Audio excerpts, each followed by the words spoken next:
Konnichiwa, Jana des. Welcome to another episode of my Japan Diaries. Konti na lang talaga, malapit na tayong umabot sa aking mga Pinas vlogs. Pero sa ngayon, ito muna. Today is April 28, 2024, Sunday. Syempre, Golden Week pa rin that time dito sa Japan. Kaya madaming mga tao ang mga walang trabaho kasi nga holiday. Kasama ko pa rin today si Yesa, si Ate Niknik at ang kanyang boyfriend na si Kuya Tantan. And for today's vlog, pupunta tayo ng Kyoto. Syempre, first time ko nga din to. As usual, ang aga-aga namin gumising, hindi na nga kami nakapag-breakfast. Kaya nung bumaba kami dito, bumili muna kami dito sa McDo ng makakain. Syempre, milk for mommy. At sa mga di pa pala nakakaalam, nung mga time na to ay ako'y 8 weeks pregnant na. Shoutout pala kina ate na sobrang alaga sa akin nung time na nalaman nila talaga na buntis ako. Lagi akong inaalala yan. At nung mga time na nga to, hindi pa alam ni King Kong na buntis na kami. Kasi nga, April 29 kami magkikita at isa-surprise ko siya. Anyway, eto palang bago na to na napaka-cute, color purple pa. Eto yung line na sinasakyan papunta sa Arashiyama Bamboo Forest. Isa nga ito sa pinakasikat na tourist spot dito sa Kyoto. At kita nyo yung ticket ko hindi tinanggap. Mali kasi yung nabili ko. So, nagbayad na lang ulit ako ng another ticket. Matagal-tagal ko nang pinangarap pumunta dito. Kasi nga, ito yung lagi kong nakikita ng mga post ng artista, ng mga vlogger. Dito talaga yun, lalo na sa Instagram. At totoo, tama nga ang sabi nila, napakadaming tao dito. Ang hirap mag-picture ng solo. Kaya yung ibang ginagawa ay mga 6 a.m., 7 a.m. napunta na dito para lang makapag-picture. Syempre, meron din akong entry sa Instagram account ko. Kaso nga lang, may mga tao-tao. At kung gusto nyo nga din tong mapuntahan, i-Google Maps nyo lang yung Arashiyama Bamboo Forest. Bago kami umalis, nadaanan namin tong si Lolo. Gumagawa siya ng tutube na souvenir or pang-display sa bahay na made from bamboo. Sabi ko, bakit ang mahal? Yun pala, nagbabalance siya kapag nilagay niyo siya sa ganyan. Kaya nakakatuwa. Ang bawat isa ay nagkakahalagang 3,000 to 3,400 yen or nasa around 1,000 to 1,200 pesos. Naalala ko tuloy yung ginagawa namin nung bata kami. Nilalagyan namin yung straw ng stick sa gitna tapos may bato. Tapos nagbabalance din na ganun. Di na nga kami masyadong nagtagal doon kasi after namin magpicture, meron pa kami sunod na pupuntahan. By the way, from Osaka to Kyoto ay around almost an hour din yata yung biyahe namin. Medyo malayo-layo din siya. Probinsya na nga din talaga kaya medyo layo-layo talaga yung mga tourist spot. And finally, nakarating din ako for the first time dito sa Kyoto Station. Nakakamangha kasi sobrang taas na ceiling nila.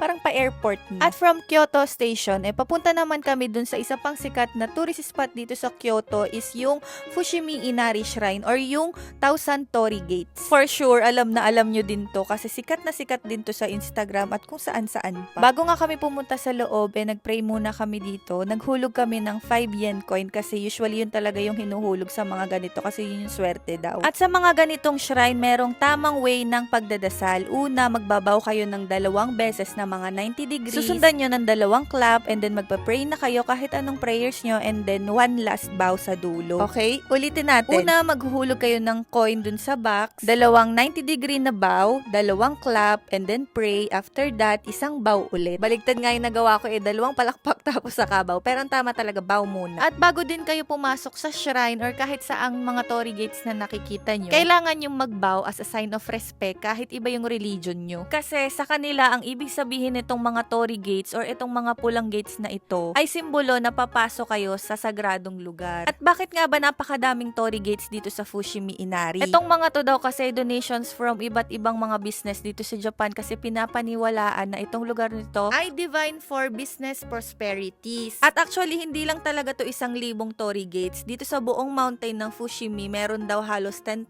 na mga Torii Gates. May mga parte din talaga nakakaunti ang tao, kailangan nyo lang tumiming kasi merong iba't ibang mga gates dito na daanan.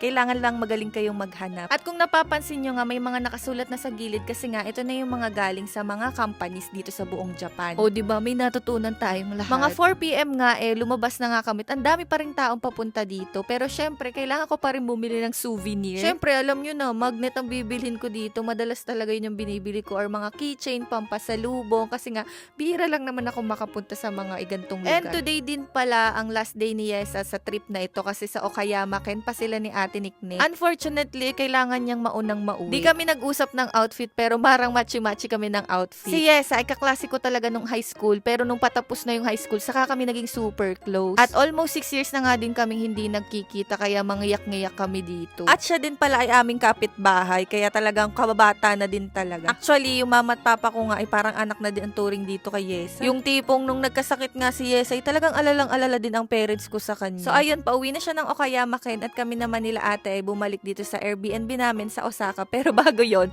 nakakita kami ng foods nila Kuya Tantan na sobrang bait dito sa store na to. Yung mga pa-free taste nila, busog na agad kami. Kotang-kota nga kami ni Kuya Tantan tingnan nyo naman.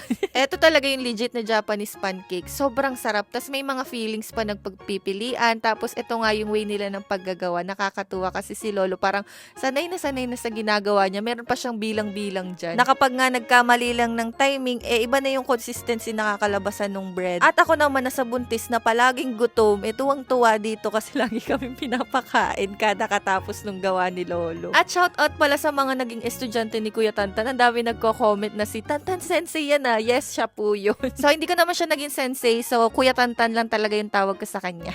And hindi pala ako sa Prudential graduate. Sila ate sa Prudential. Ako ay sa PNTC. At kinabukasan nga nito ay papunta naman akong Tokyo kay King Kong. And that's it for today. Jane, Mitakorete arigato. Bye-bye. See you on my next vlog. Follow nyo ako sa Facebook page ko, Jana Japan Diaries.